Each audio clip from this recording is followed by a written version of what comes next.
जय हिंद साथियों। काफ़ी बच्चों की डिमांड आ रही थी कि इंग्लिश की स्ट्रेटजी वीडियो लेके आओ कि आपके इतने मार्क्स कैसे है। सीपीयू मेंस में मेरा स्कोर है 180 और सीजीएल मेंस में 119 और सीएचएसएल 2021 में जो था परी का स्कोर था वो 173 था मेरा। और इसमें जो सीएचएसएल 21 था उसमें मेरे 47 मार्क्स थे इंग्लिश में। ठीक है ना। तो अब देखते हैं कि कैसे किसका कोर्स लिया था मैंने, किसकी बुक पढ़ी थी। आपको ले चलता हूँ डायरेक्ट। देखो, इंग्लिश के लिए 3-4 चीज़ें होती हैं।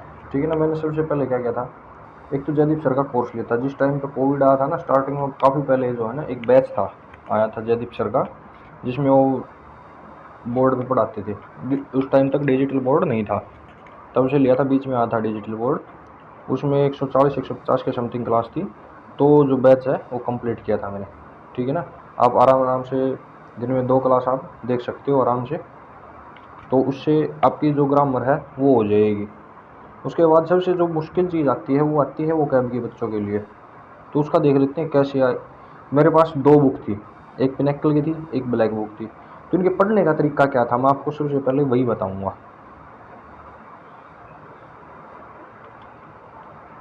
एक बार देखो, ये पिनेकल की बुक है। मैंने सबसे पहले क्या किया, पेंसिल से निशान लगाया, उसके बाद रेड पेन से निशान लगाया। जब तीसरा राउंड आया तो मैंने पीछे निशान लगा लिए इनका कि ये चीज़ मेरे को याद हो रही है और ये चीज़ मेरे को याद नहीं हो रही। पहले बैच करना है। ठीक है ना। जब आपका 40% 50% आपका जो बैच हो जाए, जो भी मतलब आपका टॉपिक होता जाए, उसका टॉपिक वाइज भी करते चलो। ठीक है ना। ऐसे करते चलो। अब मैं आपको इस पे वोकैबुलरी को दिखा देता हूँ। जैसे वन वर्ड सब्स्टिट्यूशन था, मैंने ये कैसे किया था। सबसे पहले जो गया था, मैं पेंसिल से करता गया, पेंसिल से लिखता गया, पेंसिल से निशान लगाता गया। जो मेरे को याद होता गया ठीक है, जो मेरे को याद नहीं हुआ उसके ऊपर पेन से लगाता गया, पेन से दोबारा दोबारा निशान लगाता गया। तीसरी बार मैं क्या करता था कि जो इसके पीछे हैं, जो इसके आंसर हैं, उनसे करता था।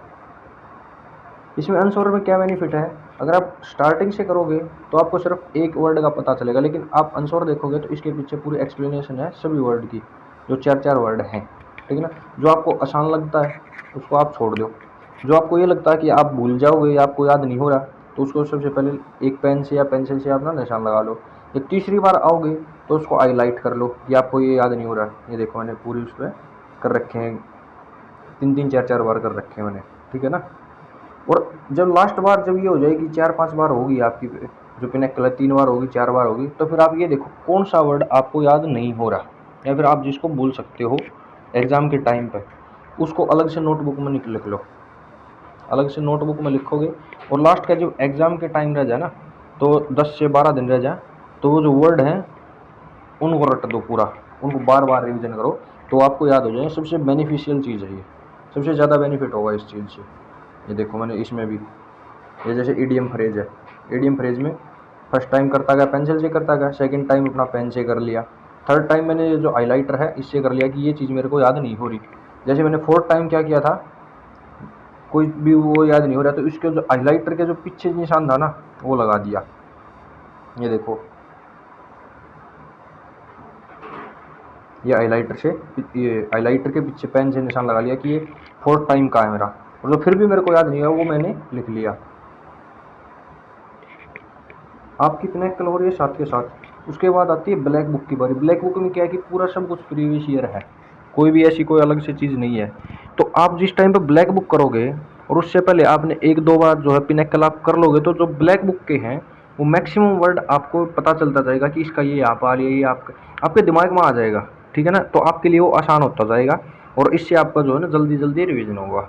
ऐसे जो सेम पैटर्न मैंने पिनेकल में बताया, सेम पैटर्न आप ब्लैक बुक में फॉलो कर सकते हो। उसके बाद आता है टेक्स्ट बुक पर जो मॉक लगाते हैं वो किस तरीके से लगाते हैं। सबसे पहले आपको सबसे ज़्यादा जो फोकस करना है ना वो पीवाई के ऊपर करना है, क्योंकि कोई भी एग्ज़ाम एसएससी का वो 80 से 85% तक पीवाई क्यू आता है। अगर आप सिर्फ पीवाई क्यू कंप्लीट कर ले हुए ना, तो भी आपका काफ़ी अच्छा स्कोर बन जाएगा। तो मैं कैसे लगाता था सेक्शनल, जैसे स्टार्टिंग में कर रहे हो आप, बैच कर रहे हो, तो 2 से 3 जो सेक्शनल मॉक हैं वो लगाते रहो। ठीक है ना। और जब बिल्कुल ही आपको ये चल रहा है कि आप स्टार्टिंग में चल रहे हो, आपका कोई भी एक जयदीप सर से एक बैच होगा, एक क्लास होगी कंप्लीट, या फिर एक टॉपिक हो गया कंप्लीट और पिनेकल से आपने इतना पढ़ लिया, तो पर डे एक लगाओ, ठीक ना। और संडे को क्या करो, जो आपका बैकलॉग बच जाता है पिनेकल का और बैकलॉग इसका ब्लैक बुक का, उसको आप रिवीजन करते चलो। सबसे ज़्यादा इम्पोर्टेंट है वो है आपका रिवीजन करना। अगर आप रिवीजन नहीं करोगे तो आप भूल जाओगे बिल्कुल, इंग्लिश आपके दिमाग से बिल्कुल क्लियर हो जाएगी, साफ होती चलेगी, ठीक है ना। जब आप ये लगे कि आपका एग्ज़ाम जो है नज़दीक आ रहा है, 20 से 25 दिन बाकी हैं, तो आप 2 से 3 वीक जो है पर 2 से 3 मॉक जो है पर वीक आप लगा सकते हो। ये आपके ऊपर डिपेंड करता है कि आपका जो है कितनी तैयारी हो चुकी है। उससे आगे देखते हैं बाद में अगले मॉक पे। बाद में आपको जो लेटर स्टेज है ना, जो एग्ज़ाम के पास में होगा, तो उसमें 60% जो आप पीवाई के ऊपर ध्यान दो, और जो इनिशियल स्टेज होगी उसमें 40% मॉक पर ध्यान दो। जो ये टेक्स्ट बुक जो बनाती है ना मॉक, उस पर जो मॉक कर रहे हो उस पर ध्यान दो, ठीक है ना। फिर जो सबसे बड़ी चीज़ आती है वो आती है कि न्यूज़पेपर रीडिंग हैबिट कहाँ से बनाए, जो पैसेज अंडरस्टैंडिंग है वो नहीं हो रही है, वो कैसे होगी, ठीक है ना। देखो कोई शर्म की बात नहीं है, अगर आपको इस टाइम पर भी शर्म आ रही है और आपको इंग्लिश नहीं आती है तो आपको ये करना ही पड़ेगा। तो ये कैसे होगा, जैसे 6 से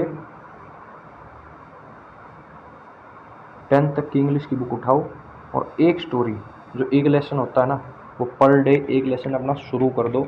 अगर आप अभी कर दोगे तो, क्योंकि वो सबसे ईजी चीज़ है, ठीक है ना, आपको धीरे धीरे रीडिंग हैबिट डेवलप होनी स्टार्ट हो जाएगी, आपकी अंडरस्टैंडिंग अच्छी हो जाएगी।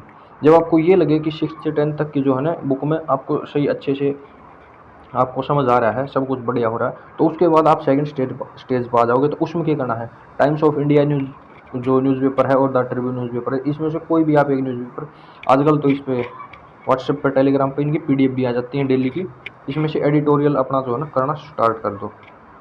इसमें कैसे करना है, जैसे टाइम्स ऑफ इंडिया का आप एडिटोरियल कर रहे हो, उसमें जो भी फ्रेजल वर्ब आ गई, कोई ईडियम फ्रेज आ गई, कोई भी वर्ड ऐसा आ गया कि जो आपको समझ नहीं आया, तो आप उसका सिर्फ और सिर्फ सिनोनिम्स करो, एंटोनिम्स की तरफ ध्यान मत दो, सिर्फ सिनोनिम्स करोगे, एक दो मीनिंग और करोगे, तो बाद में आप आगे चल के आपके साथ जब पूरे बल्क में होंगे तो आपको ऑटोमेटिक समझ आ जाएगा ये इसका एंटोनिम है, ये इसका सिनोनिम्स है, ठीक है ना। जब आपको ये लगे कि आप सेकंड स्टेज भी क्लियर कर गए हो, आपका जो टाइम्स ऑफ इंडिया है ये भी अच्छा होगा, द ट्रिब्यून है ये भी अच्छा होगा, तो उसके लास्ट में क्या करना है, आपको द हिंदू पर आना है, द हिंदू एडिटोरियल आपको स्टार्ट कर देना है। क्योंकि क्या है कि स्टार्टिंग में अगर आप द हिंदू उठाओगे तो आपको कुछ भी समझ नहीं आएगा, क्योंकि इसकी जो लैंग्वेज है वो थोड़ी हार्ड है बाकी से, टाइम्स ऑफ इंडिया से और द ट्रिब्यून से, इस वजह से द हिंदू को सबसे लास्ट में सजेस्ट किया जाता है। और फिर रीडिंग हैबिट आपकी बन जाएगी, ठीक है। या फिर मैं भी आपको कोशिश करूँगा कि आपको एक स्टोरी जो है इस पर यूट्यूब पर आपको प्रोवाइड करा दूँ, या फिर जो एडिटोरियल है टाइम्स ऑफ इंडिया का या फिर द ट्रिब्यून का एडिटोरियल जो है कम्युनिटी पोस्ट में आप जैसा बताओगे मैं आपको वैसा डाल दूंगा, ठीक है ना। उसका स्क्रीन फोटो लेके एडिटोरियल का वो आपको डाल दूंगा। फिर इस चीज़ का फ़ायदा क्या होता है कि अभी जैसे जो CGL मेंस हुआ था या फिर CPO मेंस हुआ था, CGL मेंस में डायरेक्ट ये आया था कि जो एडिटोरियल था ना वो PQRS में दे रखा था, ठीक है ना। 2 से 3 जो PQRS थे वो डायरेक्ट एडिटोरियल के उठा उठा के दे रखे थे, जो इतने लंबे लंबे जो लाइन थी ना पूरे 2-2 3-3 की PQRS में, वो पूरी की पूरी एडिटोरियल से उठा रखी थी, ठीक है ना। तो आप जैसे जैसे आप पढ़ते चलोगे तो आपको आइडिया हो जाएगा कि ये चीज़ जो है ना एग्जाम में आ सकती है, ये चीज़ आपको एग्जाम में नहीं मिलेगी। अब इसमें मोस्ट इंपॉर्टेंट क्या है कि आपको जो द हिंदू में मिलेगा, द टाइम्स ऑफ इंडिया में मिलेगा या फिर द ट्रिब्यून में मिलेगा, जो फ्रेजल वर्ब मिलेंगी और जो ईडीएम फ्रेज मिलेंगी ना, वो आपको साथ के साथ नोट करनी है बुक में अपनी, जो भी एक अलग से नोटबुक बना लेना, जिसमें आप जो ब्लैक बुक होगी और जो पिनेकल होगी उसमें से जो वर्ड फोर्थ टाइम में जो आपको याद नहीं होंगे, यानी कि जो आपको लास्ट के 20 दिन में जो है रिवीजन करना है, वो आपको उसी नोटबुक में आपको फ्रेजल वर्ब और ये ईडियम फ्रेज जो आपको नोट कर लेनी है। और इस तरीके से आपको बार बार आपको सबसे मस्ट है रिवीजन करना, ठीक है ना। आप डेली टारगेट बनाओगे, जैसे आज आपने क्या बना लिया कि 2 क्लास जो है जयदीप सर के कोर्स की कर ली, ठीक है। आप पिनेकल से करते हो 50 क्वेश्चन तो स्टार्टिंग में ज़्यादा हो जाएंगे, 20 क्वेश्चन अगर आप लगाते हो, 20 क्वेश्चन आप अगर लगाते हो, OWS ईडीएम सिनोनिम्स ये 3 चीज़ कर लोगे, ठीक है ना, 60 हो गए। इसमें 60 में एक उसके 4 ऑप्शन है, एक क्वेश्चन के 4 ऑप्शन है, तो इसमें 4 गया 240 हो गया पर डे। अगर आप इसको देखोगे तो देख लो आप कितना होगा, ठीक है ना। इतना आपका धीरे धीरे हो जाएगा। और इसके साथ साथ आपको टेक्स्ट बुक भी लगाना है, आपकी रीडिंग हैबिट भी डेवलप करनी है आपको। लेकिन सबसे मस्ट ये है कि आप ये मत सोचना कि आपको शर्म आ रही है या आप 6 से 10 तक की बुक आप फिर से उठाओगे या फिर एनसीईआरटी की जो बुक होती है ना, उनमें आपको डायरेक्ट उनकी स्पेलिंग भी याद होती चलेगी आपको जब बार बार करोगे ना। तो ये चीज़ होती है, आपको शर्म नहीं करनी है। आपको अगर स्कोर इंक्रीज करना है या फिर आप ये हो कि 50 में से आप 30 पे 25 पे यहाँ पे आके सटक हो गए हो, यानी कि फंस गए हो, रुक गए हो, तो इसके लिए आपको इंक्रीज करने के लिए आपको यही आपको जो है तरीका अपनाना पड़ेगा। ठीक है ना। ये थी मेरी पूरी जो जर्नी थी इंग्लिश की, वो थी। अगर आप कमेंट करोगे तो आपको मैथ की और जीके की और रीजनिंग की, ठीक है ना, इसकी स्ट्रेटजी वीडियो मैंने कैसे कहाँ से क्या पढ़ा था वो भी मैं आपको बता दूंगा। आज की वीडियो में इतना ही। अगर आपको वीडियो अच्छी लगी है तो वीडियो को शेयर करो अपने दोस्तों के साथ। अभी आप जैसे देखो जो वाचिंग है वो 2000 के समथिंग भी पहुंच जाती है, 2 से ऊपर भी पहुंच जाती है, और सब्सक्राइबर सिर्फ 500। तो अपने दोस्तों को शेयर करो आगे। और साथ के साथ मैं आपको द ट्रिब्यून का एडिटोरियल आपको डालता रहूँगा, और एक स्टोरी जैसे भी मेरे को लगेगा एक स्टोरी डालता रहूँगा। और आपको जीके के क्वेश्चन जो है ना आपको मिलते रहेंगे मॉक फॉर्म में, इसी पे यूट्यूब के कम्युनिटी पोस्ट में, आप वहाँ से आप देख सकते हो। ठीक है ना। तो आज की वीडियो में इतना ही। जय हिंद, जय भारत।